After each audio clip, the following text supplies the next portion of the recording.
absent.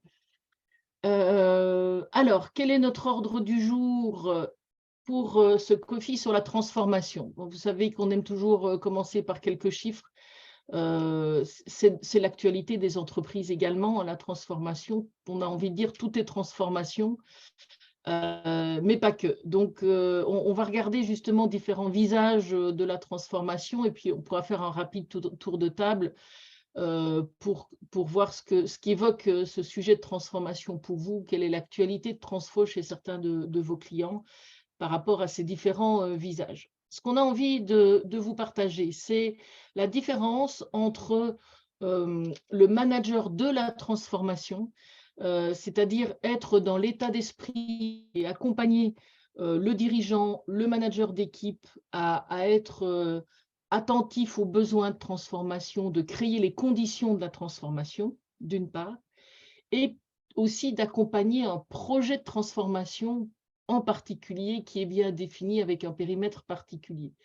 Où là, on va différencier différents rôles dans ce projet de transformation et je vous partagerai le tempo, le timing avec différentes étapes et là où Map and Match peut intervenir et venir créer de la valeur à ces différentes étapes du projet de transformation. Et donc, à cet égard, on identifiera des populations. Qui dit identifier population dit, évidemment, dans le langage Map and Match, caractérisation d'un rôle, qui va permettre d'aller chercher les personnes pertinentes pour des rôles en particulier, pour savoir anticiper les résistances de qui, miser sur les bons ambassadeurs et les enablers, comme on aime les appeler, et venir vraiment alimenter de manière très concrète ce projet de transformation. Voilà. Et puis, vos questions, en étant petit comité, on peut les faire au fil de l'eau, bien évidemment.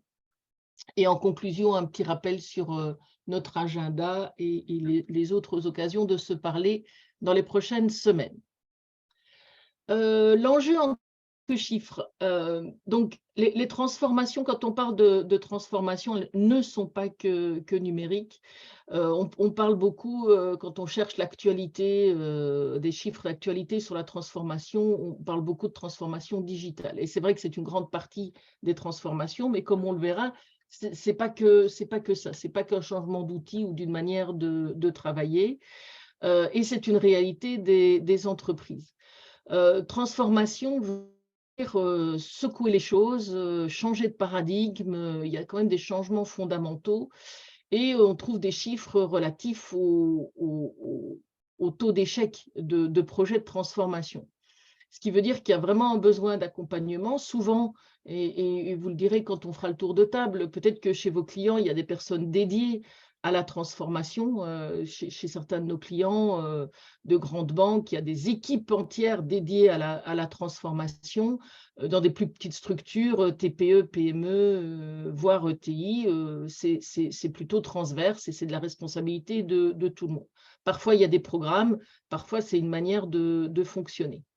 Mais là, on a vu dans une étude PwC que 75% des entreprises avaient des projets de transformation au cours des 2 dernières années. Donc, c'est un vrai sujet et donc un vrai besoin pour l'accompagnement de vos clients.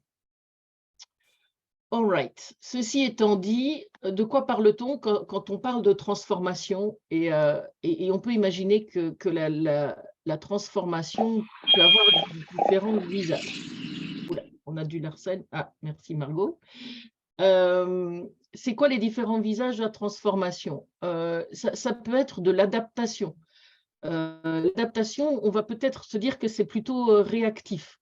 On va le voir dans les prochains slides. C'est se remettre en cause, faire des choses nouvelles, parfois innover, mais s'adapter à une contrainte extérieure, à une contrainte du produit, à une contrainte du marché. Voilà, c'est être en réaction de quelque chose. Alors qu'on peut se dire qu'une opération de transformation peut être aussi proactive et on peut être à l'initiative, par anticipation, du déclenchement d'une opération de transformation. Proche de la transformation, on a aussi la diversification. qui peut avoir pour objectif de consolider un positionnement. Aussi, ça peut être ou réactif ou proactif, mais ça peut amener un changement de paradigme, de dire on ne fait plus qu'un seul produit, ou on n'a plus qu'un seul service, qu'une seule activité, on va se diversifier. Il y a aussi la restructuration. On entend parler de transformation, j'en aurai un exemple tout à l'heure, qui peut aussi remettre en cause des fondamentaux et changer de paradigme, mais pour des motifs économiques. Donc, on voit que la transformation, c'est vrai que c'est un mot un peu fourre-tout dans lequel on peut trouver des contextes, des enjeux un peu différents. Si on fait un rapide tour de table, pour vous, dans votre actualité ou besoin client, à quelle transformation êtes-vous confronté?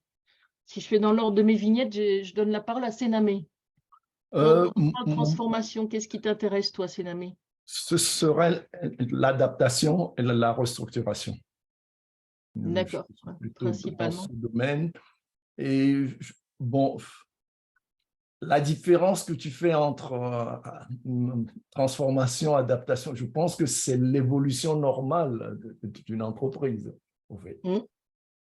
Et je suis là-dedans, dans ces adaptations, restructuration, plutôt. D'accord, ok. Jean-François, pour toi, transformation, ça évoque quelle configuration? Pour l'instant, dans deux configurations, une configuration de restructuration, de downsizing, compte tenu de l'environnement, et D'accord. deuxième possibilité qui est plus le pivot, c'est-à-dire que Mm. j'ai pas mal de clients qui s'interrogent sur la mise en place d'un nouveau business model, exemple, comment passer d'un modèle B2C en B2B ou l'inverse. D'accord. C'est un Là, pivot, c'est c'est pas une plus, diversification, c'est non, vraiment c'est plus donc changer. une transformation plus ou moins proactive, soit pour anticiper les problèmes à venir et s'adapter à un nouveau marché, soit réactif parce que on voit qu'un des marchés s'écroule et qu'il faut donc trouver un autre business model sur un autre marché. Mm. D'accord, ouais, intéressant. Merci. Nicolas? Voilà, j'active mon micro. On a à peu près affaire à tout ce que tu peux avoir. C'est marrant de voir la manière dont tu le fais parce que nous, on a d'autres terminologies, donc je raccroche les wagons. Oui, Chez nous, on parle de véritablement, tu vois, tu peux avoir. C'est marrant parce que moi, je fais la différence entre le changement et la transformation. d'accord. Euh, mais en gros, si je reprends ton schéma, il y a des petits changements incrémentaux dans des organisations où en fait on va résoudre des problématiques, etc. Et des problèmes rencontrés, c'est assez classique, mais ça peut avoir des conséquences assez importantes au sein des structures. Il y a évidemment des processus de transformation de grande ampleur, on est plutôt dans la restructuration. Et c'est à peu près tout. Donc, je vais avoir des optiques où on est plus dans une optique où on veut résoudre un problème et ça va nous D'accord. amener à ce changement. Et puis, ben, il y a des processus de transformation. Alors, pour moi, ce qui est important aussi, et je retrouve ça un peu dans ton truc, réactif, proactif, c'est, moi, j'aime bien dire choisi ou pas. Oui. Mm. Est-ce que c'est un vrai choix ou alors c'est quelque chose où on est un peu poussé dans le dos et on constate que ça change aussi dans la manière de mener le projet, je trouve en tout cas. Mm. Mm. Voilà. Carrément, carrément. Intéressant. Merci, merci Nicolas. Laurent, transformation, ça évoque quoi pour toi? Euh, à travers InPrincipio, ce qu'on vit plutôt en transformation, c'est plutôt se réinventer en général ou Mm. travailler sur un nouveau projet. Donc, il y a un peu de proactivité, puis il y a aussi, alors je ne sais pas si c'est une diversification, mais c'est une sorte de réinvention, peut-être faire autrement. Bon, voilà, les qualificatifs ne sont pas forcément faciles à cerner, mais je pressens que tes quatre pictos vont se positionner dans les quartiles, dans les quartiles map and match, mais c'est juste une intuition masculine. Merci Laurent. Barbara? Oui, pardon, j'ai coupé le micro. Moi, je me retrouve dans les quatre, en fait, mais à des moments et avec des endroits différents. J'ai vécu dans le passé des gros programmes de restructuration avec vraiment un questionnement de motifs économiques, d'adaptation, je dirais effectivement à des enjeux externes, Mm. marché, etc., etc. Et à l'heure actuelle, j'en vis deux. L'un est vraiment une adaptation, donc on est totalement dans la réaction en fait à une fusion. Donc, fusion-acquisition qui demande finalement, là, pour le coup, d'adapter et de réinventer un nouveau modèle, ce qui m'amène vers l'opération de transformation.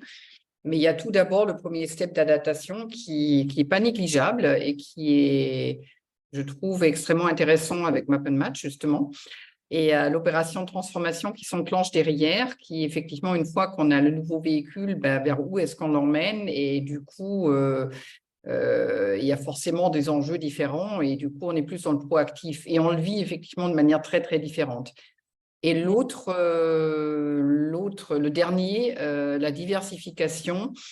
Alors, c'est pas tant la diversification, j'ai plus réagi sur consolider le positionnement que je vis ailleurs avec un autre client qui est effectivement dans des, je dirais, des prises de marché et de la consolidation de position par rapport à des technicités, des approches qu'il amène et qui, du coup, a besoin de consolider son modèle autour de ça, c'est-à-dire qu'on part d'une équipe formée, stormée vers quelque chose qui commence à se mettre en place, à se structurer, à devenir plus industriel.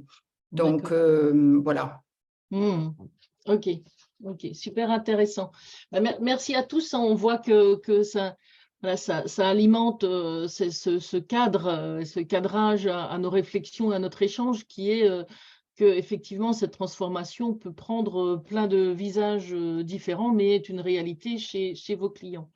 Alors, dans le sujet de l'adaptation, nous, les exemples qu'on a en tête, il y a s'adapter et innover pour survivre. Il y a l'exemple d'Hermès, qui était un sellier qui faisait des sels et des malles et qui aujourd'hui, c'est aussi de la diversification, mais c'est de l'innovation pour survivre et quelle belle aventure et quelle belle croissance. Je ne sais pas si vous connaissez, il est peut-être moins connu cet exemple de KitKat au Japon. Quand KitKat est arrivé sur le marché japonais, en fait, les étudiants japonais se sont rendus compte que KitKat était très proche de Kitekatsu,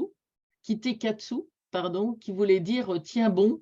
Et donc, ils ont pris l'habitude de s'offrir des KitKat pour se porter chance et pour s'encourager en période d'examen. Et donc, KitKat avait en plus développé le goût thé matcha pour le marché japonais, d'où la couleur verte qu'on n'a pas l'habitude de voir chez nous, de ce KitKat. Et donc, ça, c'est une adaptation positive. Vous voyez, l'idée d'Hermès, c'était l'adaptation pour survivre, un peu en réaction. Et là, cet exemple de KitKat, c'est on s'adapte au goût du marché local, dans le parfum du produit.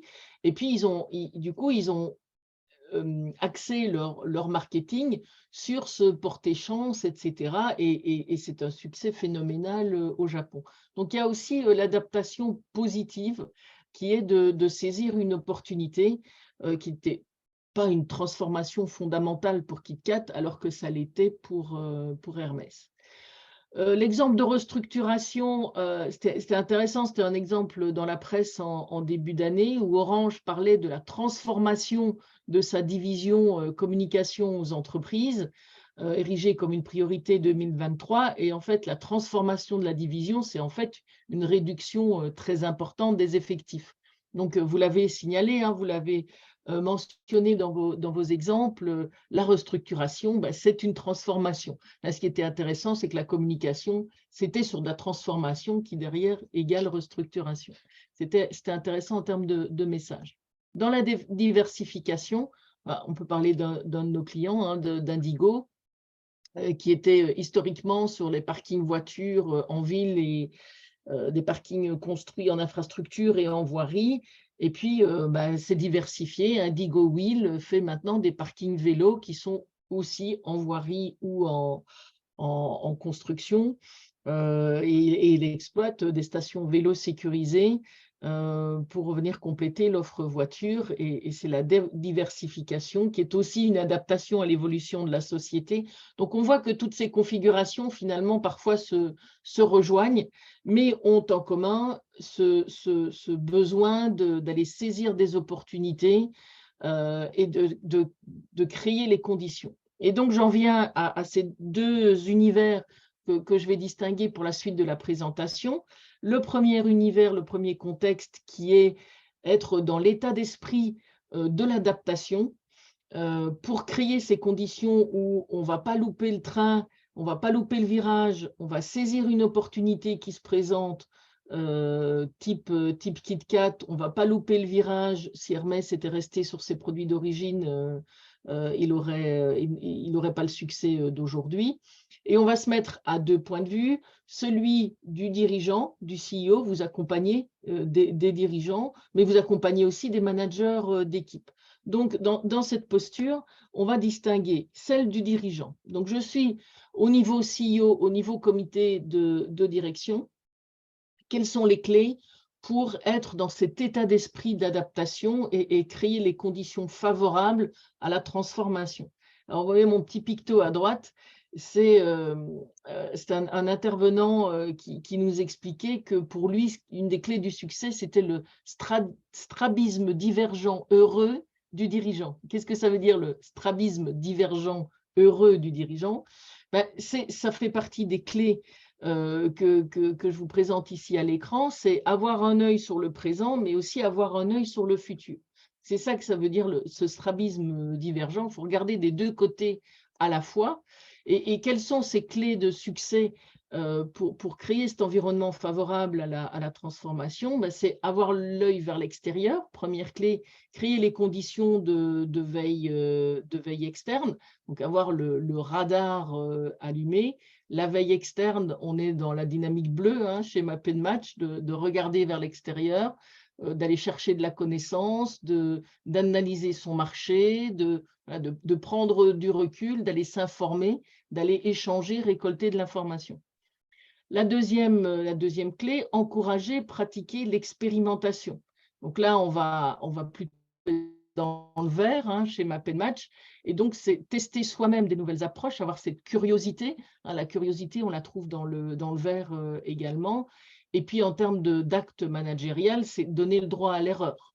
C'est-à-dire encourager aussi les autres à tester, et qui encourage à prendre des risques doit aussi accepter les conséquences et donc donner le droit à l'erreur. Et troisième clé, quand on est à un niveau CEO ou dirigeant d'entreprise, on va aussi avoir besoin de piloter la culture d'entreprise. Alors, c'est difficile de trouver le verbe tout à fait correct pour parler de ça, mais c'est à la fois mesurer, connaître la culture de l'entreprise et puis l'influencer, notamment par les recrutements. Alors, c'est aussi par sa communication, mais l'ADN d'une entreprise dans l'univers Map & Match, c'est pouvoir le faire évoluer, cette culture, par des recrutements ciblés, par exemple. Donc, mesurer l'appétence au changement et à l'adaptation naturelle, d'accord? Donc, c'est prendre connaissance de son contexte et des leviers,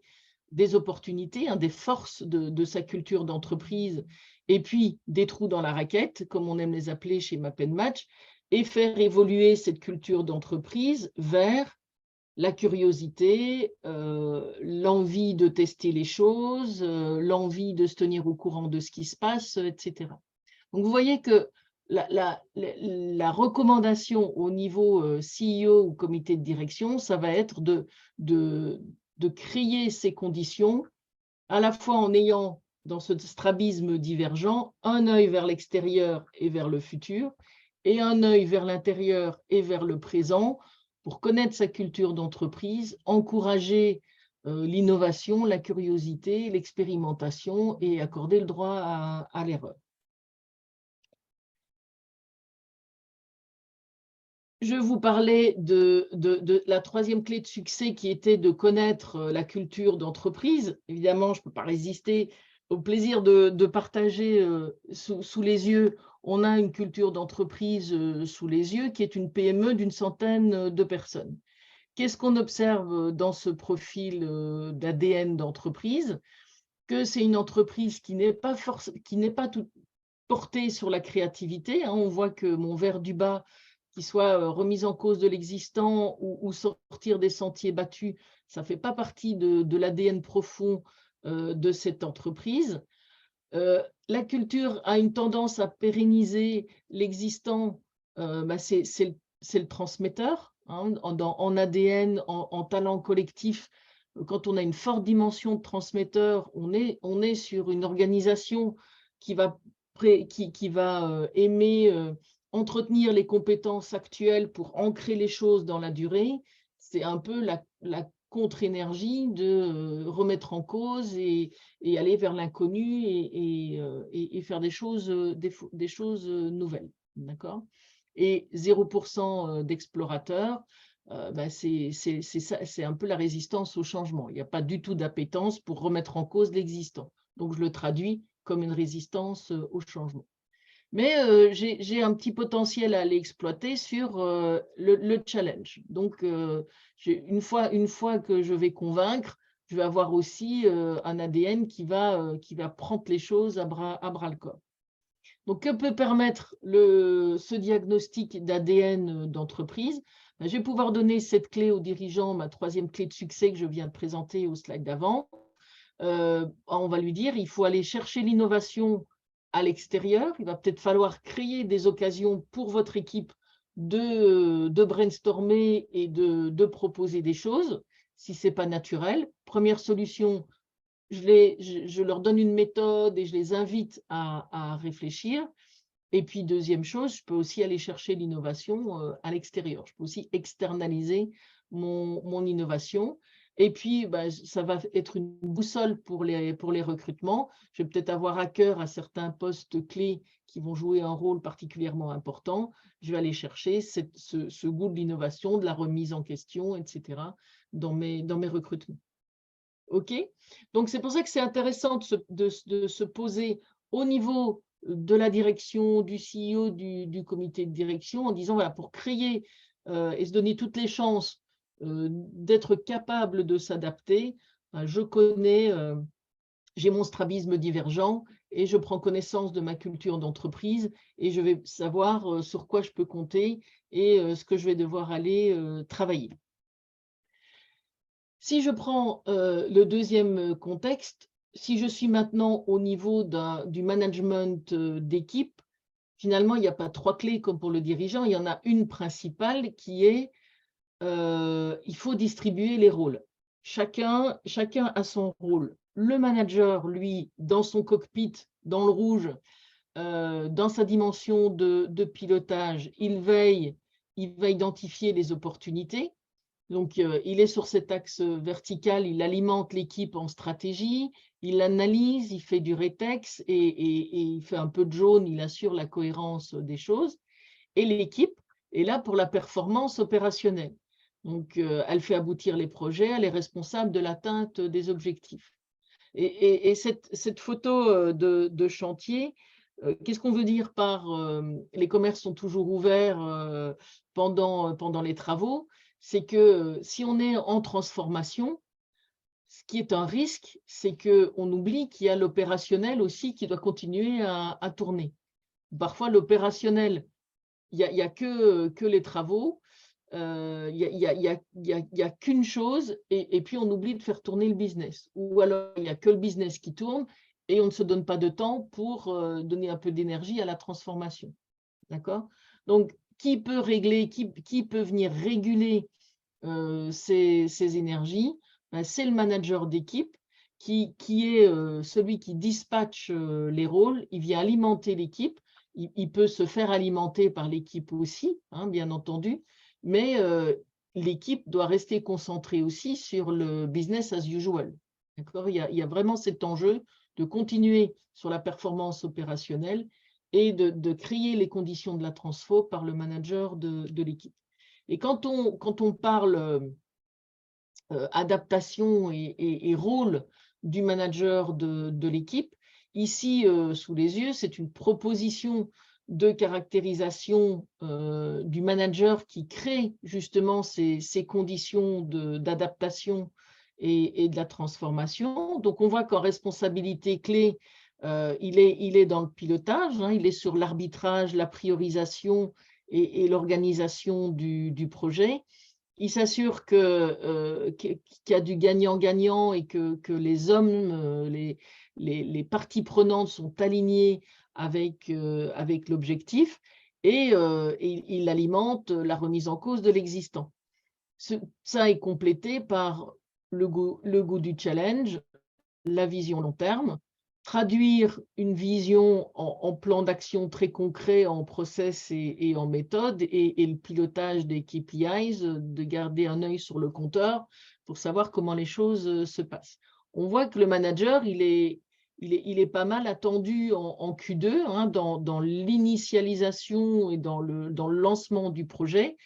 On attendra l'équipe ici sur les dimensions de finalisation, d'exécution, de coordination, etc. C'est la combinaison gagnante. Ce manager-là, on dit qu'il s'appuie sur l'équipe. Après, je peux avoir différentes configurations d'équipe. Je peux avoir, ici, vous avez l'exemple d'une équipe qui est, comme vous voyez dans son ADN, qui est pas mal sur l'opérationnel. Il y a aussi du pilotage, hein, d'accord? Je suis aussi dans l'ordonnanceur et le manager, mais on voit qu'il y a une forte présence dans le noir, l'affronteur. Voilà, c'est une équipe qui est bien portée sur le delivery. Comment va être la répartition avec le rôle du manager? Là, le rôle du manager va s'appuyer sur l'équipe pour faire marcher l'opérationnel et il va les aider à prendre du recul. Et là, il va être plutôt sur les pousser à proposer des choses et à être dans la transformation. Si je prends un autre exemple, ça c'est un autre collectif, cette deuxième map, je vois que ce collectif-là, par rapport au premier, est un peu plus dans la créativité. Je suis carrément à 14% sur le créatif. Donc là, j'ai une équipe qui est force de proposition, un peu moins, vous voyez, qui est que en confort dans le pur opérationnel exécution, qui articule des projets, mais qui a envie de proposer des choses, qui est pas mal dans le vert et surtout dans le créatif. Là, c'est le genre d'équipe qui va sauter sur l'occasion d'une transformation, qui va avoir plein d'idées, qui risque de partir un peu dans tous les sens.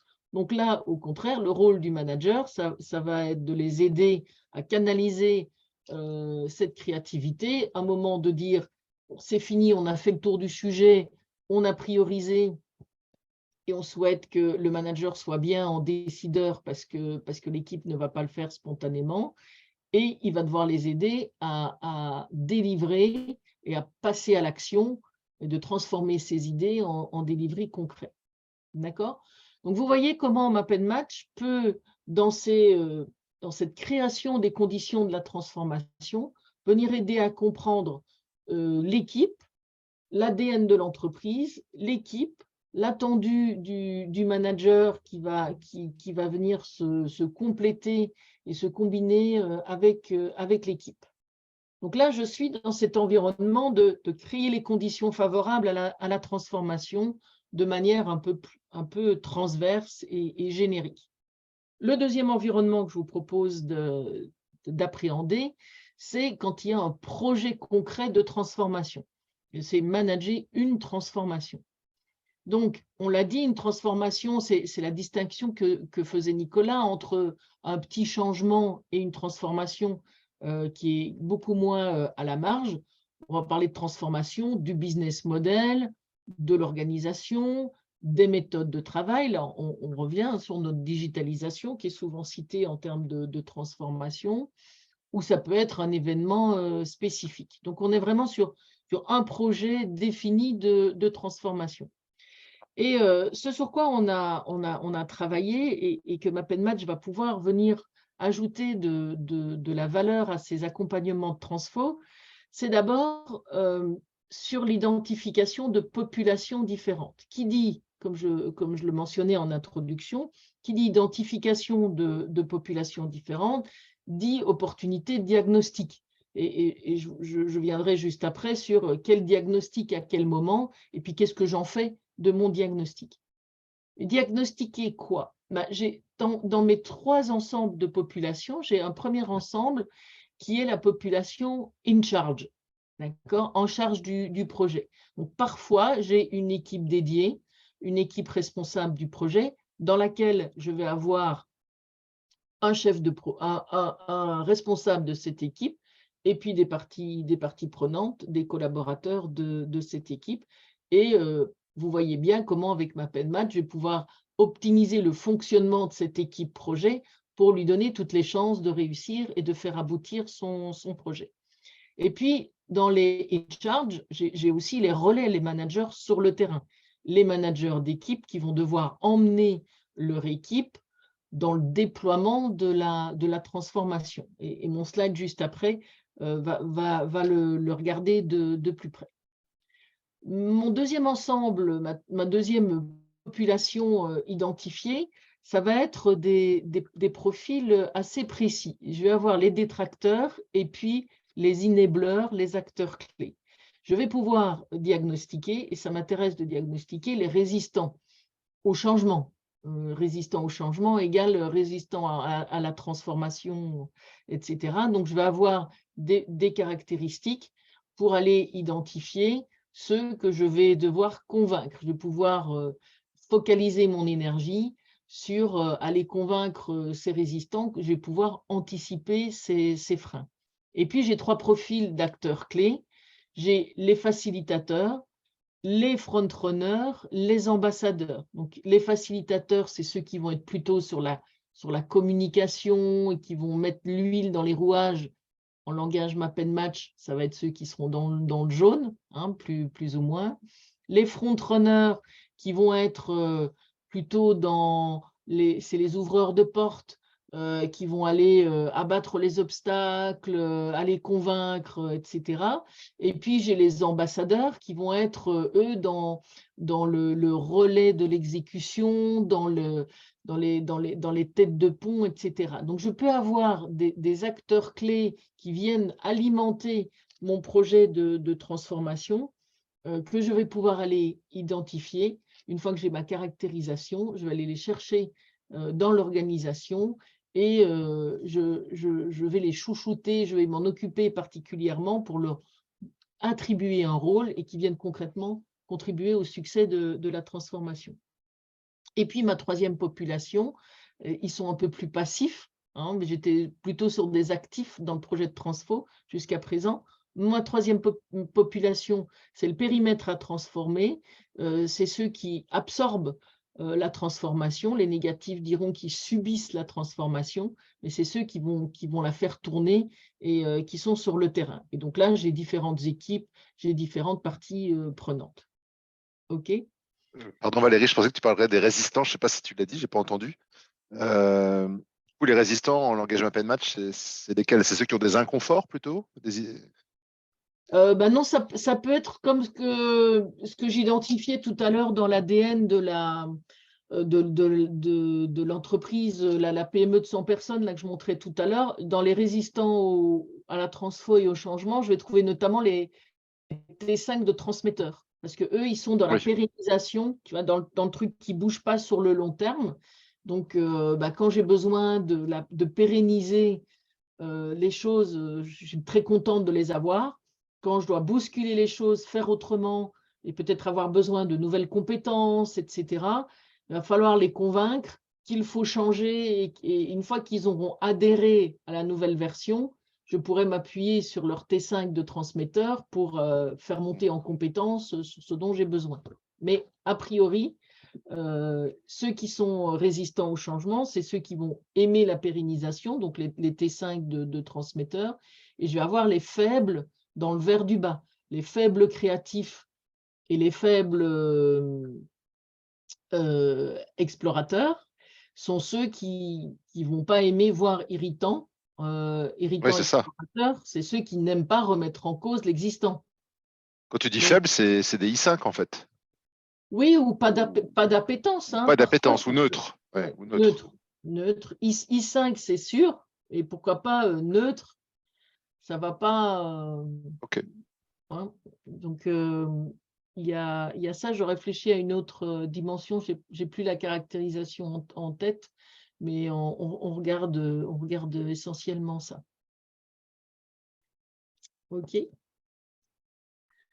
Donc, exemple, ce que je trouve intéressant dans toutes les caractérisations possibles dans ce contexte de projet de transfo, c'est de voir la petite différence entre le manager que je vous montrais tout à l'heure, qui crée les conditions de la transfo et qui se complète avec son équipe, du manager de terrain qui lui, est responsable de faire bouger son équipe, d'absorber la transformation. Vous voyez qu'il est beaucoup moins dans la stratégie et le pilotage, et qui va être plus dans l'accompagnement terrain de l'équipe. On va aller chercher du coaching pour qu'il a toujours besoin du management pour engager les personnes. Il y a toujours besoin du médiateur pour aller chercher le gagnant-gagnant avec son équipe. Mais il a une responsabilité clé de coaching pour accompagner son équipe à absorber ce changement. Et on va lui demander une responsabilité clé d'anticipation, parce que lui, sa responsabilité, c'est d'anticiper, d'adapter le déploiement de la transformation en incluant les spécificités de son équipe. Alors, on lui demande qu'est-ce qui va bien se passer, qu'est-ce qui va moins bien se passer. Donc, on lui demande d'avoir un coup d'avance sur son équipe pour pouvoir engager, accompagner, s'assurer que la transfo devient concrète pour son équipe. Vous remarquez que je ne l'attends pas sur l'exécution en elle-même. Là, c'est l'équipe qu'on attend toujours. Je suis bien sur le manager de l'équipe sur le terrain. Donc, il y a une équipe sur le terrain qui va se charger de l'exécution et de la finition. D'accord ? Mais lui, même dans son rôle de manager, va avoir une approche différente, moins stratégique, moins Q2, mais on voit qu'il a 2 R5 quand même dans le Q3 de l'industrialisation et de la croissance, avec l'accompagnement de l'équipe et du jaune. D'accord ? On lui demande aussi de dispatcher et de coordonner son équipe. Oui, Nicolas ? J'ai une question. Quand j'entends tout ça, je comprends bien la logique. Comment tu positionnes ça par rapport à quelqu'un qui te dirait, ben voilà, un responsable projet, par exemple. Bon, on n'est pas forcément dans un processus de transformation, mais par rapport à la caractérisation que tu me donnes ici, je me dis, bon, en gros, un responsable projet, il est un petit peu dans la même lignée. Donc, où est-ce qu'on peut, si tu veux, un peu… donc, on qualifierait peut-être la transfo comme un projet spécifique, alors. Oui, mais c'est le même angle, c'est le même angle d'analyse. Je suis tout à fait d'accord avec toi. Ouais. C'est à droite, on a le profil d'un manager qui doit emmener son équipe vers un objectif. Et ici, on parle de transfo, mais ça pourrait être un autre sujet de projet. Je suis d'accord avec toi. Merci. Ouais. OK.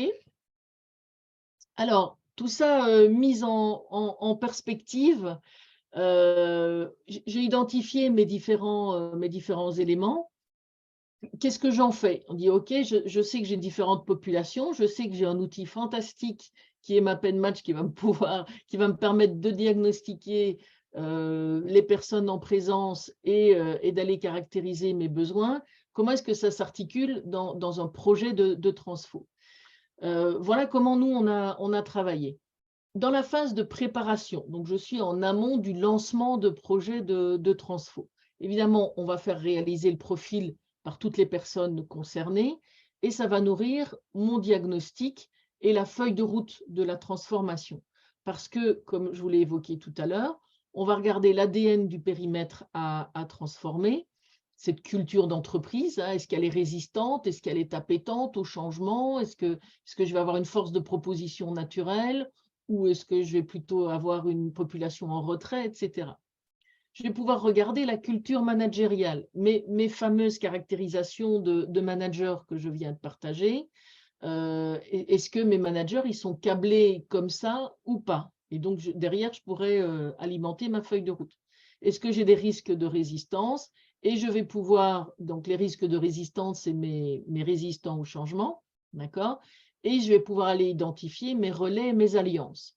et je vais faire une cartographie, par exemple, par région. Là, nous, on était sur un projet de déploiement d'un nouveau logiciel dans une population de vente sur toutes les régions de France.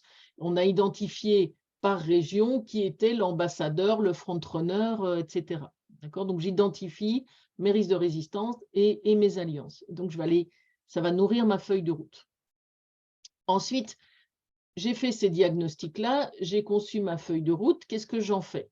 Dans le début de déploiement, c'est-à-dire la construction et la mise en place de ma structure, je vais caler mon équipe projet. D'accord? C'est quand j'ai une équipe dédiée, c'est ce que je disais tout à l'heure, on va leur donner toutes les clés pour optimiser leur fonctionnement et qui mènent le projet à terme.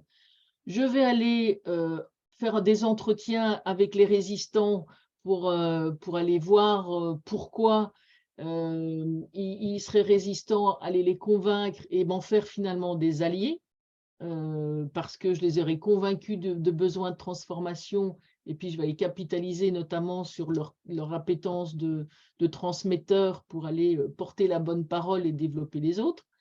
Et puis, je vais équiper mes front-runners, mes ambassadeurs, mes facilitateurs. Ceux qui sont sur la com, je vais leur donner les éléments de communication.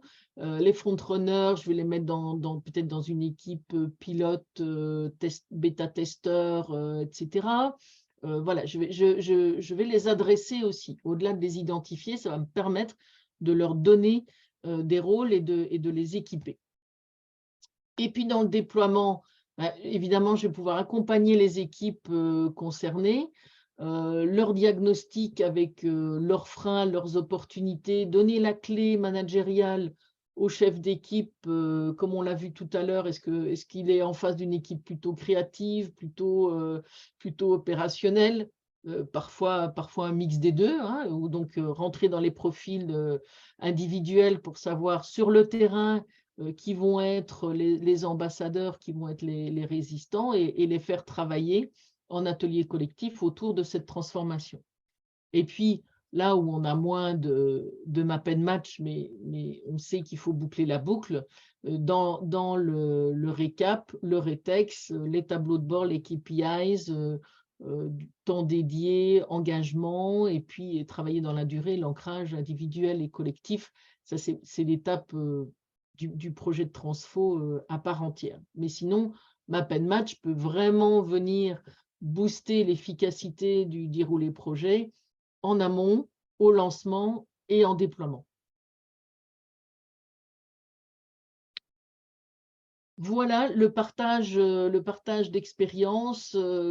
Vous montrer comment on a abordé et formalisé cet accompagnement de la transformation. Donc, comme je vous le disais, là, vous voyez, je vois le timing et c'est effectivement calibré pour notre format de Coffee. Mais on imagine pouvoir vous partager beaucoup plus de détails, et ça mériterait une après-midi pour rentrer dans les caractérisations des acteurs, de l'ADN, voilà, faire des exercices de déroulé et vous partager encore plus en détail ce projet qu'on a réalisé sous cette forme. Mais voilà, on est déjà très content de pouvoir vous partager ceci. Est-ce qu'il y a des réactions, des questions par rapport à ce que j'ai pu vous présenter? Ce résumé. Juste une petite question de confirmation, de clarification. La phase construction, donc c'est plutôt en individuel et aussi avec le manager, en fait, hein, peut-être plus, j'imagine. Oui, exactement. Ce qu'on a mis en place, il y avait du collectif sur tout ce qui était équipe en charge du projet, de manière assez classique, fonctionnement d'une équipe, d'accord. Il y avait de l'individuel pour les résistants au changement, à qui on a fait un débriefing du profil, où nous, on savait que c'était des profils résistants au changement, et donc dans le débriefing, on a mis en perspective avec la transformation à venir, et on a bossé sur comment la personne allait appréhender cette transformation à venir. Et puis, on était aussi sur alors, la formation adaptée à chaque famille d'acteurs, on a fait du collectif, c'est-à-dire on a fait une session front-runner, une session ambassadeur, une session facilitateur, où on leur a collectivement donné les clés pour agir seuls ensuite dans leur périmètre. Est-ce que c'était le sens de ta question, Laurent? Oui, oui, merci, c'est éclairant. Oui, j'avais pas eu cette C'est ça. lecture aussi poussée, effectivement. Ok. Clair. D'autres questions ou remarques? Oui, Barbara? Oui, je reviens juste sur un aspect que tu mentionnais tout à l'heure, alors qui n'est peut-être pas vrai dans ce projet-là, mais en règle générale, c'est en parallèle. Comment avez-vous intégré, je dirais, et valorisé justement les rôles dédiés à la prod pendant ce temps-là? Parce qu'une transformation, certes, et c'est un peu ton image là tout à l'heure du chantier en cours, le magasin reste ouvert. Pour moi, là, je me posais la question comment ça rentre dedans, parce que quelque part, le déploiement, pour moi, est une période vraiment charnière au-delà de la construction, parce que quelque part, d'abord, il y a dans la construction, un retour sur expérience aussi de comment ça se passe. Et dans le déploiement, je dirais, il y a un run parallèle qui est quand même très important. Et comment vous avez harmonisé ça? Alors ça, on l'a adressé dans les ateliers collectifs. D'accord. Dans cette partie déploiement, où on a systématiquement fait l'exercice des enjeux de ce collectif face à la transformation. Et où, sans surprise, on a souvent eu, oui, mais il y a le business as usual et ça vient en plus. Et donc, on l'a pris comme sujet en tant que tel et comme un des points du plan d'action. Tu vois, et de faire travailler chaque équipe. Et c'était intéressant parce que chaque équipe a eu des solutions, a proposé des solutions différentes, donc adaptées à son propre contexte. Nous, on s'assurait en tant que facilitateur que le sujet ressorte systématiquement dans les ateliers collectifs où la partie enjeux et plan d'action était quels sont les enjeux de cette transformation pour nous. Il y en avait un certain nombre, dont c'était leur quotidien, ça transformait tellement leur quotidien que c'était vraiment emmêlé avec le business as usual. Il y en a d'autres où c'était un peu plus annexe, si tu veux. Et donc, on a adressé en atelier collectif les différentes configurations avec le collectif en termes d'enjeux. En fait, c'est comme ça qu'on l'a adressé. Oui, ça me paraît absolument essentiel parce qu'en fait, sinon, il y a vraiment un des deux il y a une espèce de retrait qui s'opère. Et comme souvent, ceux qui sont chargés de la prod sont souvent aussi les gens qui sont un peu résistants au changement. Oui. Du coup, ça peut vraiment accentuer, je dirais, quelque part l'écart. Et pour moi, c'est une des choses trappes souvent dans les transfos. Il y en a qui courent devant et puis des autres derrière qui font fonctionner pourtant la chose. En fait, ne sont pas reconnus. Donc, ça crée aussi des frustrations. Hein. Okay. Et d'où l'important de garder cette brique collective au moment du déploiement. Parce que de remettre tout le monde ensemble, en fait. Oui, on avait un client qui a renaclé un peu en disant oui, mais bon, et c'est vrai que budgétairement, ça fait X journées de plus d'ateliers collectifs, mais on était capable de le faire en une demi-journée et c'était pour nous non négociable parce qu'effectivement, sinon, on n'allait pas boucler la boucle et on allait laisser des gens sur le côté, comme tu mentionnes, le risque de ne pas embarquer tout le monde. Donc, c'est un must-have, en fait, de faire cet atelier de collectif et de remettre tout le monde autour de la table et de dire quel est l'enjeu de cette transfo pour nous. On est appétant, on n'est pas appétant, on résiste pas, et qu'est-ce qu'on peut faire pour qu'on avance tous ensemble, quoi. Oui, Nicolas? Tout ça merci pour tous les commentaires, ça m'aide à réfléchir à ceci par rapport à Math Pan Match. J'ai une question. Alors, tu utilises la terminologie résistant. Bon, je suis pas un fan absolu du mot résistant, donc ça c'est perso et c'est la manière de positionner les choses et ça me paraît c'est cohérent, ça me va. Mais quand même par rapport à ça, il y a cette notion ici de faire basculer les résistants.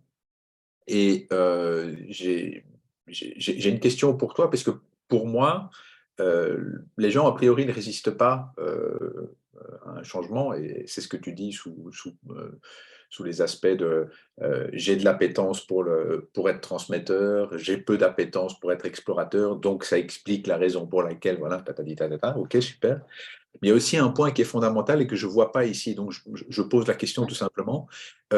Pour moi, la majorité des personnes qui sont plutôt opposées ou réfractaires au changement qu'on va poser dans une organisation sont dans une crainte absolue de l'abandon d'une situation qui est connue et maîtrisée. Oui. Et là, je me demande comment tu positionnes ça dans ce Mm. schéma global, parce qu'en fait, fondamentalement, pour beaucoup, c'est ça, hein, tu vois, c'est un peu l'idée de dire, ben, je maîtrise un truc, je connais, à la rigueur, je suis compétent, hein, ce qui n'est pas du tout le modèle Map and Match, hein, c'est Oui, pas un modèle de compétence, mais je suis compétent dans mon truc, je maîtrise, et puis on me demande de faire autrement, quoi, en gros. Voilà. oui. Oui, oui.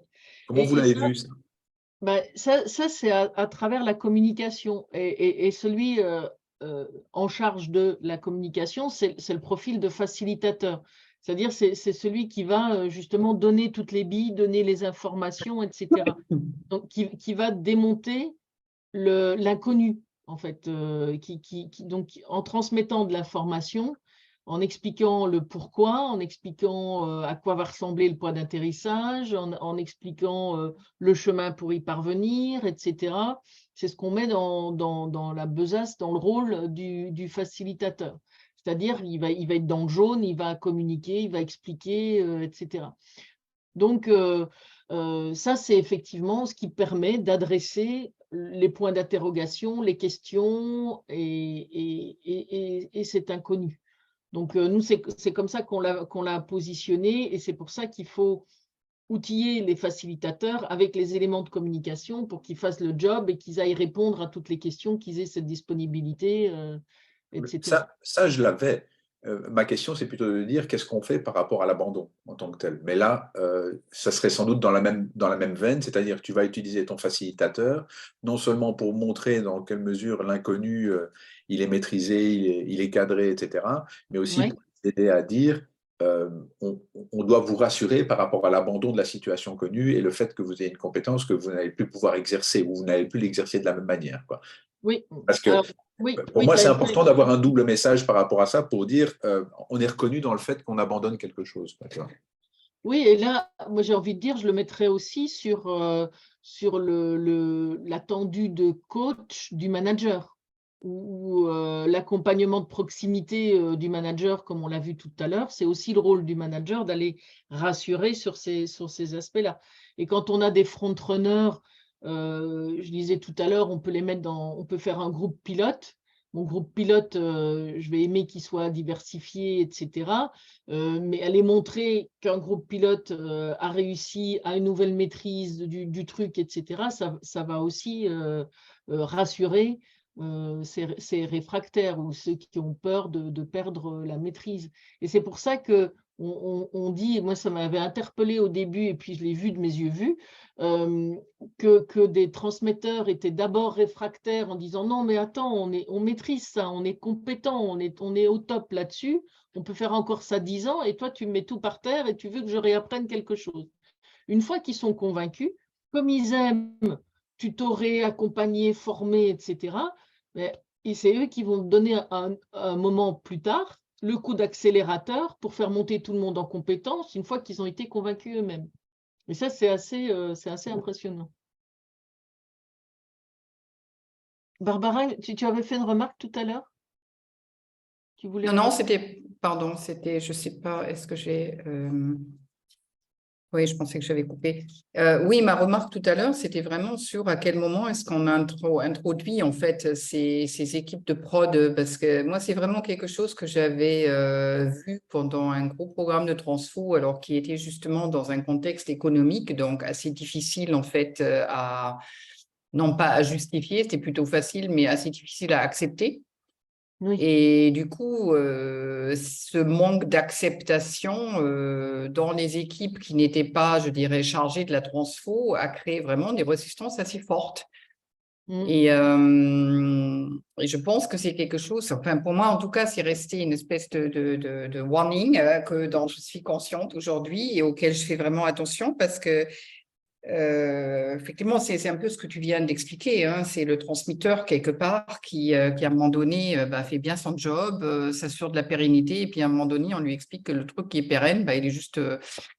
il doit bouger, quoi. Donc, ça crée effectivement ça crée une frustration. Et du coup, pour récupérer ces gens-là, ça... Et d'où l'intérêt de le savoir en amont et pas de le découvrir une fois que tu es en atelier. Tout à fait, bien sûr. Et là c'est ce qu'on a vraiment vu au niveau de la feuille de route, c'est que tu sais beaucoup mieux où tu mets les pieds, tu sais sur qui tu peux compter, parce que dans les ambassadeurs, en général, ils sont affronteurs, c'est-à-dire qu'ils voient ça comme une opportunité en disant « Ah ouais, on va devoir désapprendre, réapprendre et tout ça, ça met du piment » et donc leur enthousiasme est communicatif. Donc c'est là aussi d'aller mettre les bonnes personnes au bon endroit pour contaminer les autres positivement. Oui, tout à fait. Et pas le contraire. Et pas le contraire. Les front-runners, tu les vois, je me posais la question, les front-runners, pour toi, c'est dans quelle dynamique? C'est ceux qui sont plutôt affronteurs. Oui, c'est ça, qui sont vois, dans le challenge. Ils sont dans le challenge avec le couteau entre les dents en disant on va aller conquérir un nouveau truc, trop bien, on va aller, ouais, ça va être difficile, mais c'est intéressant.